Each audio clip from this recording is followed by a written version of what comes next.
Hello दोस्तों, तो आज हम बात करने वाले मैथ के एक बहुत ही इंपॉर्टेंट मोस्ट इंपॉर्टेंट समझ लीजिए दोस्तों। अगर इसको नहीं पढ़ा तो मैथ में आपको कुछ भी नहीं आता है। ये समझ लीजिए, आपको high school, inter, 9th 10th, क्या करें उल्टा बता दिए दोस्तों। 9th 10th high school, inter, SSC, UPSC, कहीं भी आप दोस्त अगर मैथ कहीं भी आ गए तो इसके बिना आपका बेड़ा पार नहीं होगा दोस्तों। आपको इसको पढ़ना ही पढ़ना है। बहुत ही इंपॉर्टेंट टॉपिक है दोस्तों। आज हम इसको बताएंगे कैसे इसको क्या करना है। जितने जितने भी फार्मूले हैं इसके सब एक तरफ से एक तरफ आपको बताएंगे दोस्तों। और आज हम जिस टॉपिक पर बात करने वाले हैं उसके बारे में आपको थोड़ा बता दें दोस्तों। इस टॉपिक जैसे क्षेत्रफल और आयतन के बारे में आज हम लोग बात करते हैं। क्षेत्रफल आयतन आप समझ सकते हैं दोस्तों। क्षेत्रफल आयतन से इतने क्वेश्चन फंसते हैं, इतने क्वेश्चन फंसते हैं आप सोच नहीं सकते। ये एसएससी में समझ लीजिए आपको 100% क्लियर है। कोई भी एसएससी का पेपर आप उठा के देख लीजिए, उसमें से क्षेत्रफल आयतन का कोई ना क्वेश्चन आपको जरूर मिलेगा और मिलता ही है दोस्तों। तो चलिए शुरू करते हैं आज की इस वीडियो। लेकिन दोस्तों वीडियो शुरू करने से पहले एक बात और, प्लीज यार हमारे चैनल को सब्सक्राइब कीजिए, सपोर्ट कीजिए हमको। और चलिए शुरू करते हैं आज की इस वीडियो दोस्तों जैसा कि आप लोग अपनी स्क्रीन पे देख रहे होंगे, सबसे पहले लिखा है आयत का क्षेत्रफल। आयत का क्षेत्रफल दोस्तों मैं आपको एक बार समझाना चाहूंगा कि आयत क्या होता है। देखिए अभी मैं समझा रहा हूँ आपको। आयत देखिए दोस्तों जैसा कि आप देख पा रहे हैं अभी आपके स्क्रीन पे आयत दिख रहा है। जैसे आयत मतलब ये होता है जिसकी आमने सामने की भुजा समांतर एवं बराबर हो। मतलब जो ए बी है ये डीसी के बराबर होगी। ए बी बराबर, आयत में ऐसे हम लिख सकते हैं कि ए बी बराबर डीसी और एडी बराबर बीसी। आमने सामने की भुजा, मैं क्या बोला दोस्तों, आमने सामने की भुजा बराबर हो, ना कि सभी भुजाएं बराबर हो। सिर्फ आमने, अगर सभी भुजाएं बराबर होंगी तो वर्ग हो जाएगा दोस्तों। आमने सामने की भुजा बराबर हो और प्रत्येक कोण 90 अंश का हो। ये जो कोण आपको दिख रहे हैं ये 90 अंश के हो और आमने सामने की भुजा बराबर हो, उसको आप लोग आयत कहेंगे। ठीक है दोस्तों। और हाँ, इसका क्षेत्रफल निकालने के लिए आपको एक सिंपल सा, जब अभी दिखाया फार्मूला है, इसका क्षेत्रफल निकालने के लिए सबसे सिंपल सा फार्मूला है लंबाई गुणे चौड़ाई। आयत का क्षेत्रफल यही होता है। आयत का क्षेत्रफल और लंबाई गुणे चौड़ाई होता है। यही आयत है और इसका क्षेत्रफल लंबाई गुणे चौड़ाई। और एक बात दोस्तों, आयत जैसे आपको पूछ ले आयत परिमाप। परिमाप मतलब क्या होता है दोस्तों? परिमाप, परिमाप भी बहुत पूछता है दोस्तों, आप समझ लीजिए। परिमाप होता क्या है? जो ए बी है और ये बी सी है, ये सी डी और ए डी, ये सभी भुजाओं के जोड़ को परिमाप कहते हैं। सभी भुजाओं के जोड़ को परिमाप कहते हैं। तो परिमाप हमारा क्या होगा? देखिए सबसे पहले होगा A B plus B C plus D C plus A D. ठीक है, ये हो गया हमारा परिमाप। अब इसको देखिए एक फार्मूला भी इसको बना सकते हैं। जैसे यहाँ पर आप देख, अभी मैंने बताया कि ए बी बराबर डी सी होगा, क्योंकि जो आमने सामने भुजा होती है बराबर और समांतर होती है। ए बी बराबर डी सी, तो हम क्या लिख सकते हैं? A B plus D C को भी ए बी लिख सकते हैं। ठीक है, चलो डबल ए बी हो गया। प्लस ऐसे ही बी सी बराबर ए डी भी हो जाएगा, तो ये डी सी को हम ए डी को डी सी लिख सकते हैं। D C plus D C, A D बराबर डी सी है तो डी सी को ए डी को डी सी में बदल दिए। तो अब यहाँ पर देखिए 2ab हो गया प्लस 2dc हो गया।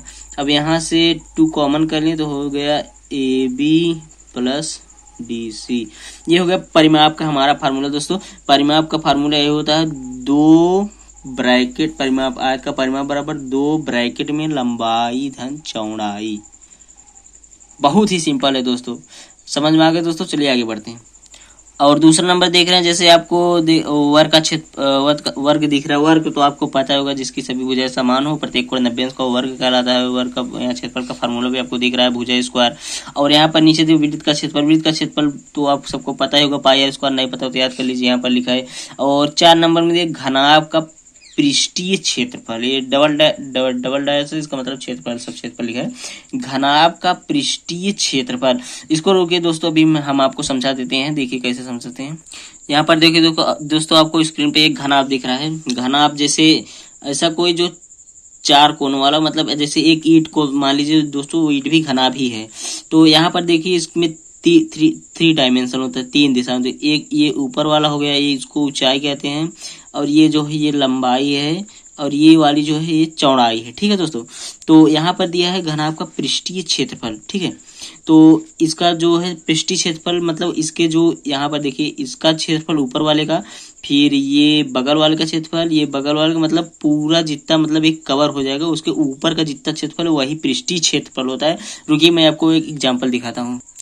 देखिए दोस्तों, जैसा कि आप देख पा रहे हैं एक माचिस है, ये भी एक घनाभ ही है। देखिए ये है इसका, और इसके सामने की ये और ये और ये इसमें मतलब कुल मिला के 6 पृष्ठ हैं दोस्तों। देखिए एक यहाँ, 2 और एक, 3, 4, 5, 6। तो इन सब का क्षेत्रफल मिला के जितना क्षेत्रफल है सबका एक का अलग अलग क्षेत्रफल निकाल के जोड़ लेंगे। जोड़ने के बाद जो आएगा वही घनाभ का पृष्ठीय क्षेत्रफल हो जाएगा। तो इसका क्षेत्रफल निकालने के लिए सबसे पहले हमको क्या करना पड़ेगा, देखिए इसका क्षेत्रफल निकालने के लिए सबसे पहले हमको इसका क्षेत्रफल निकालना पड़ेगा। मान लीजिए ये जो है इसकी ये लंबाई है, इसको हम 2 मीटर मान लेते। ठीक है, अब ये 2 मीटर है तो ये भी 2 ही मीटर होगी। ठीक है, अब ये चौड़ाई इसको मान लेते हैं 1 मीटर। ठीक है, इसको 1 मान लिए, इसको 2 मान लिए।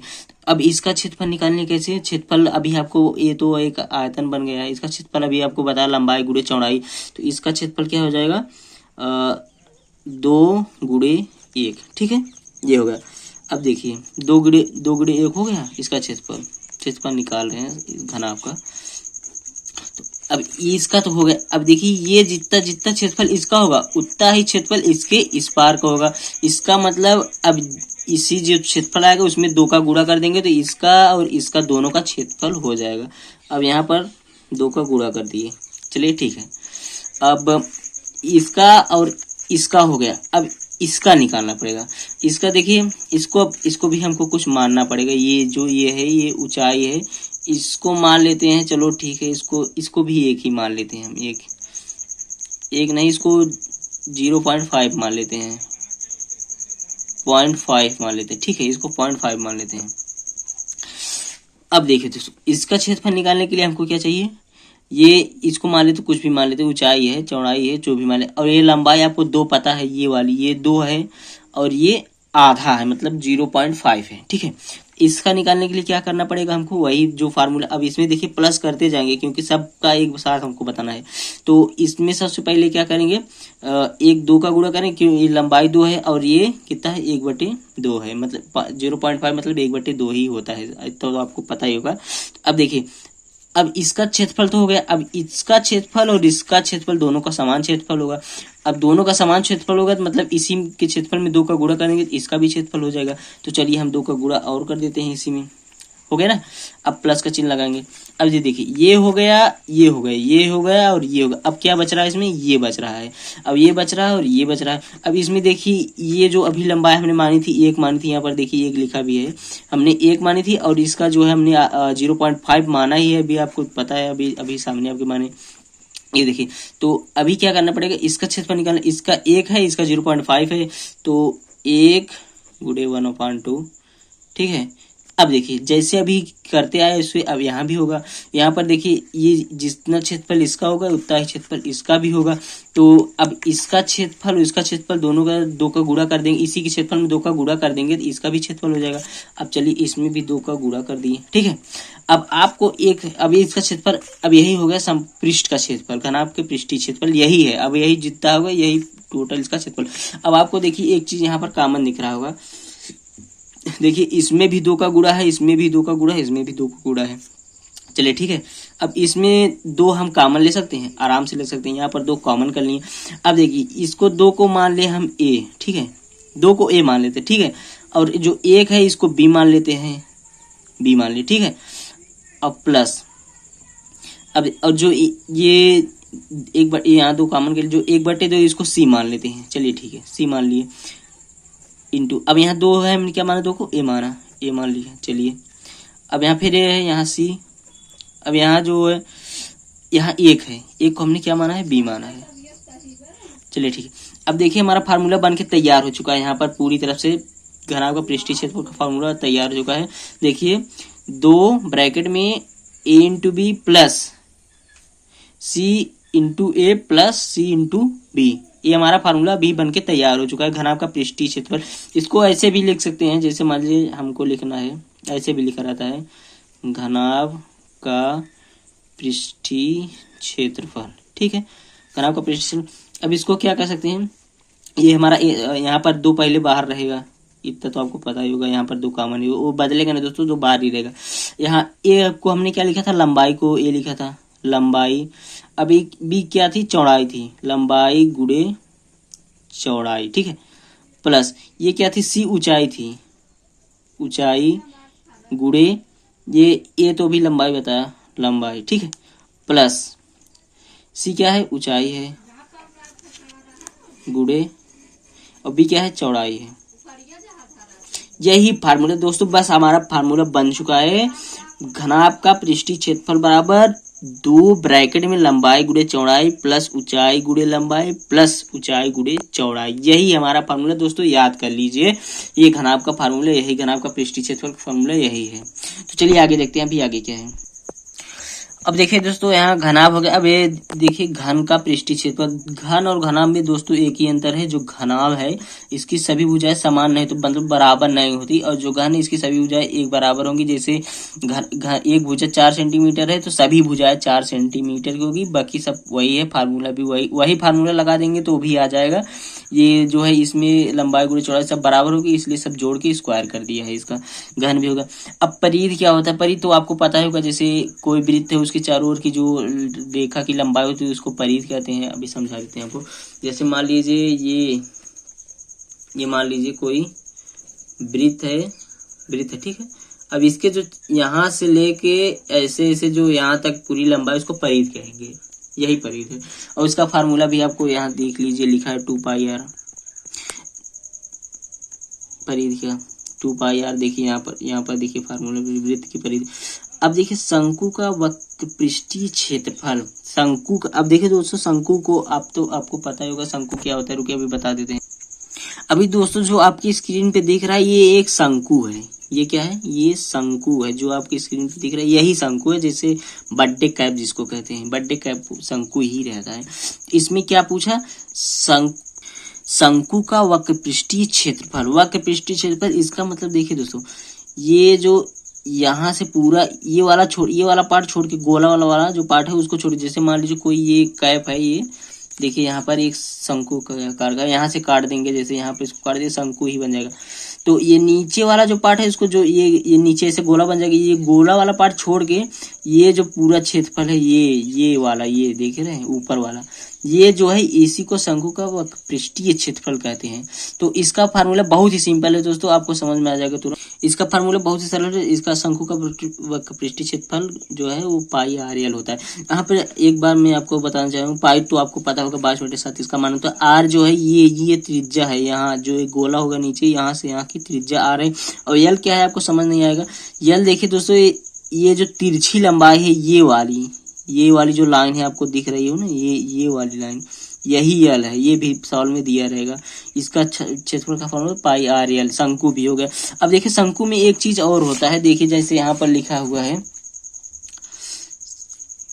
शंकु का वक्र पृष्ठीय क्षेत्रफल πr, इसमें एक फार्मूला और होता है दोस्तों। जैसे देखिए अभी ये जो है ये वक्र पृष्ठीय क्षेत्रफल, ये ऊपर का, ये अगर ये पूरा पूछता है, अगर इसमें लिखेगा शंकु का कुल पृष्ठ की क्षेत्रफल, मतलब कुल पृष्ठ का, बस चेंज इसमें इतना है कि कुल हो जाएगा यहाँ, बस कुल पृष्ठ का क्षेत्रफल।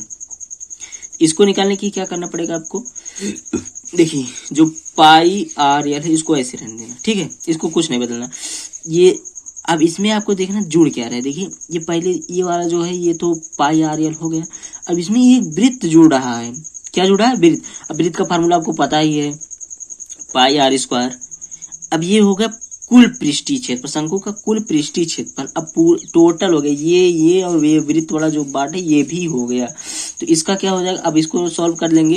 यहाँ से देखिए πr, यहाँ πr दोनों है, यहाँ पर कॉमन πr कॉमन कर लेंगे तो यहाँ यल बचेगा प्लस r। यही होगा हमारा कुल पृष्ठीय, शंकु का कुल पृष्ठीय क्षेत्रफल। 2 ही फार्मूले, इसमें ज्यादा कुछ नहीं है। समझ में आ गया, चलिए आगे चलते हैं। और देखिए यहाँ आगे लिखा हुआ है बेलन का पृष्ठीय क्षेत्रफल।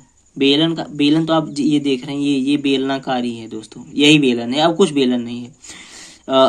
बेलन का बेलन का वक्रपृष्ठीय क्षेत्रफल, इसका मतलब जैसे ये देखिए बेलन में दो होता है ना, एक यहाँ पर देखिए ये वाला, ये जो पार्ट है ये दिख रहा है, अभी आपको दिख नहीं रहा होगा क्लियर, जो ये वाला पार्ट है, ये वाला दिख रहा है ना, ये वाला पार्ट है, इसको छोड़कर ये पार्ट, इस पार्ट को छोड़कर ये वाला, जैसे यहाँ एक वृत्त बना है ऐसे यहाँ भी एक वृत्त, अभी तो यहाँ पेन है, वैसे बेलन होता तो यहाँ भी एक वृत्त बनता है, जैसे यहाँ बना है ऐसे वहां भी बनता, तो इन दोनों पार्ट को छोड़कर इसका है, ये इसको लेके नहीं है ये फार्मूला।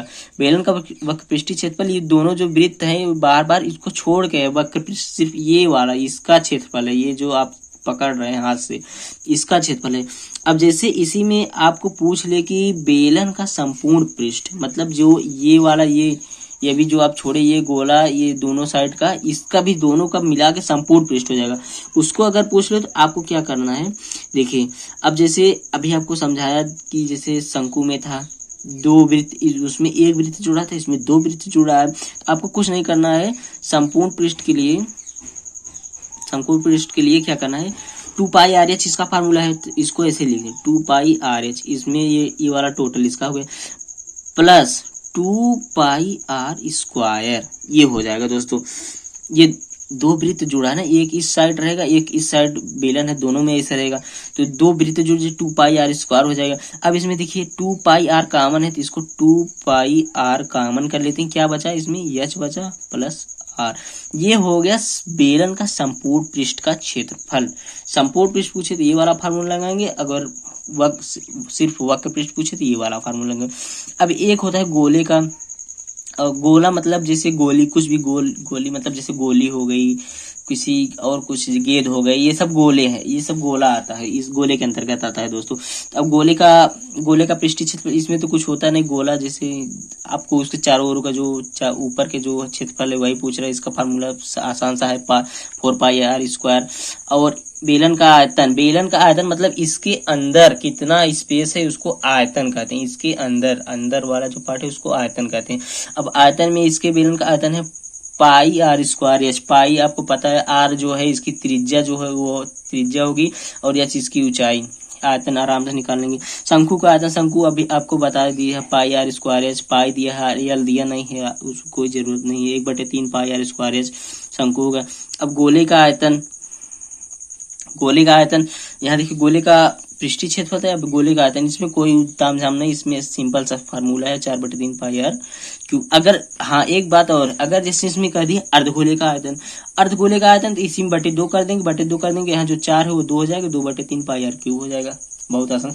एक बात और दोस्तों, एक नोट यहाँ पर देखिए आपको नीचे लिखा है, सेंटीमीटर स्क्वायर को मीटर स्क्वायर में बदलने के लिए 100 से नहीं 10,000 से भाग देना पड़ता है।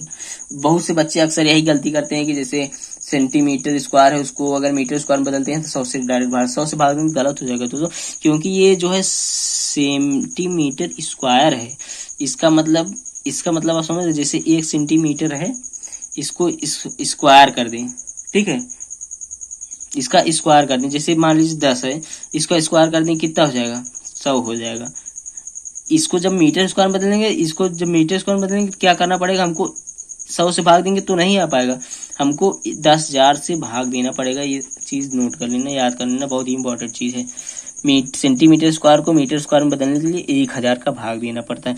अब दोस्तों जैसा आपको सब फार्मूला समझ में आ गया होगा, तो चलिए ठीक है, अभी नेक्स्ट वीडियो में आपको ये इसका एग्जाम्पल भी बता देंगे। अभी वीडियो काफी लंबी हो जाएगी अगर एग्जाम्पल इसमें बता रहे हो। चलिए ठीक है, अगर आपको वीडियो समझ में आ गया तो प्लीज यार भाई हमारे चैनल को सब्सक्राइब कीजिए और हमें सपोर्ट कीजिए।